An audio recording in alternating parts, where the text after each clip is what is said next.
a gente viu no finalzinho da aula passada, após a Revolução Industrial, o homem passou a utilizar os recursos naturais de maneira muito mais acelerada do que ele costumava utilizar anteriormente. Foi se desenvolvendo, né, processos cada vez mais tecnológicos que propiciaram a exploração mais exacerbada dos recursos naturais. E também foi percebido o aumento da população mundial mais expressivo, e isso acabou acarretando a necessidade de termos mais áreas para a produção de alimentos e também técnicas de cultivo que aumentassem a produtividade da terra, para poder fornecer alimento a essa população que estava aumentando. E aí, como consequência desse processo de aumento populacional e também do aumento da produção de alimentos, o que antes a gente tinha de floresta foi se transformando, dando lugar a lavouras e criações de animais, o que a gente tem, né, até hoje. E aí, diversas espécies de animais e vegetais foram domesticadas, ou então, né, muitas delas foram extintas e outras que, ao perderem seus predadores naturais, multiplicaram-se em ritmo muito mais acelerado. Além disso, foram desenvolvidos produtos químicos não biodegradáveis, exemplo dos agrotóxicos, que são utilizados para aumentar a produtividade das terras, das plantações, das lavouras, também para evitar predadores nessas lavouras. No entanto, como consequência, esses produtos acabam refletindo na morte de diversos micro-organismos decompositores, ou de insetos, ou de algumas espécies de aves, reduzem também com isso a fertilidade da terra, poluem os rios, as águas subterrâneas e podem contaminar os alimentos. E trazendo essa realidade para os dias de hoje, a gente percebe que isso está ainda mais intenso, né? Produtos químicos cada vez mais resistentes no ambiente, nossas florestas naturais sendo queimadas, né, ou sendo desmatadas. Então a gente continua tendo uma demanda, um problema, que é se fazer a gestão ambiental de maneira adequada. E esse aumento populacional também traz como outra consequência a questão da urbanização, ou seja, né, grandes cidades utilizam os recursos naturais em escala bem mais concentrada. Então, se antes a gente tinha uma população mais rural que utilizava uma área bem mais extensa, agora a gente tem maior população num espaço territorial mais reduzido. Isso acaba intensificando a exploração dos recursos naturais, quebrando cadeias naturais de reprodução natural dos recursos e reduzindo também a capacidade da natureza de construir novas situações de equilíbrio, uma vez que estamos explorando cada vez com mais intensidade os nossos recursos naturais para atender a população que está em constante crescimento e também se concentrando numa área mais reduzida.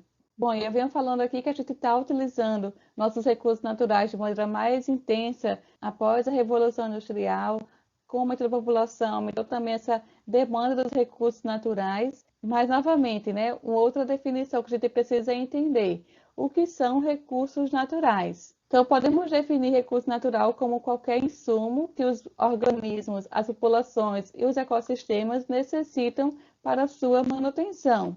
Então, recurso, ele vem da definição de ser algo útil. Então, novamente, recurso natural é algo útil. E como que algo ele se torna um recurso natural? Pode ser através de alguns processos. O primeiro deles seria relacionado à tecnologia, por exemplo, quando há necessidade da existência de processos tecnológicos para a sua utilização.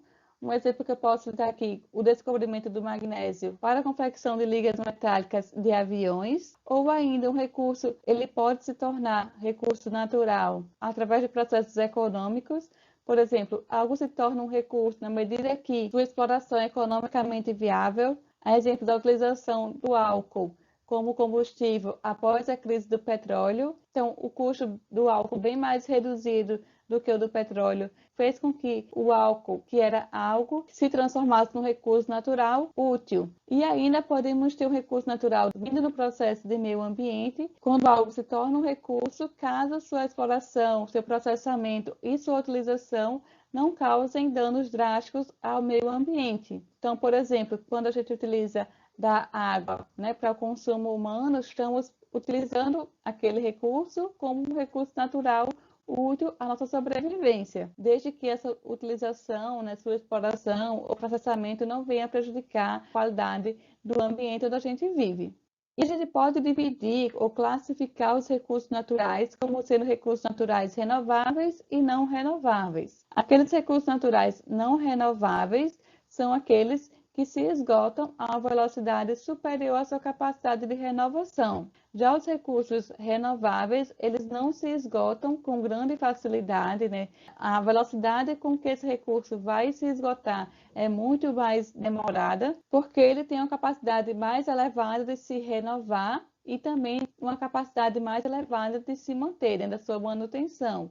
Exemplo desses recursos naturais renováveis: a água, né, o ar, os recursos biológicos, os recursos hídricos, a fonte de energia alternativa, do vento ou da energia solar. Esse recurso ele é renovável porque sua capacidade de renovação é bem mais longa, né, e também essa capacidade de manutenção é mais elevada. Já o recurso não renovável seria o contrário. A velocidade com que ele se esgota é superior à sua velocidade de renovação, que são, por exemplo, carvão, né, petróleo, gás natural, são fontes de energia não renováveis. E quando que um recurso renovável ele se torna não renovável? Quando sua taxa de exploração é superior à sua taxa de renovação. Então, eu vou utilizar cada vez mais um recurso, né, renovável até que ele se esgote. E aí eu posso acabar transformando um recurso que era renovável em não renovável. Então, novamente, há situações em que um recurso renovável passa a ser não renovável quando, né, sua taxa de utilização supera a máxima capacidade de sustentação do sistema em se renovar. Um exemplo disso. Então, imagine uma situação de uma relva, de um campo aberto, que tenha muito capim e 3 ou 4 cabeças de gado, né? 3 ou 4 bois. A gente vai ter, nesse caso, uma baixa exploração do recurso natural, que seria o capim. No entanto, se a gente pegar essa mesma área e colocar bem mais cabeças de gado, né? Centenas de cabeças de gado naquela mesma área, a gente vai ter uma taxa de utilização desse recurso bem mais superior do que a situação anterior. E aí o recurso que era renovável anteriormente, né, do capim, agora que eu coloquei muito mais cabeças de gado naquela mesma área, esse animal vai utilizar do capim, né, vai se alimentar desse capim, reduzindo a quantidade de capim disponível. Então, a taxa de utilização desse recurso foi superior à capacidade de renovação, de sustentação daquele ambiente em prover o recurso para o gado. Então, eu acabei transformando o recurso natural renovável no recurso natural não renovável, uma vez que sua capacidade de renovação, de sustentação, ela foi esgotada.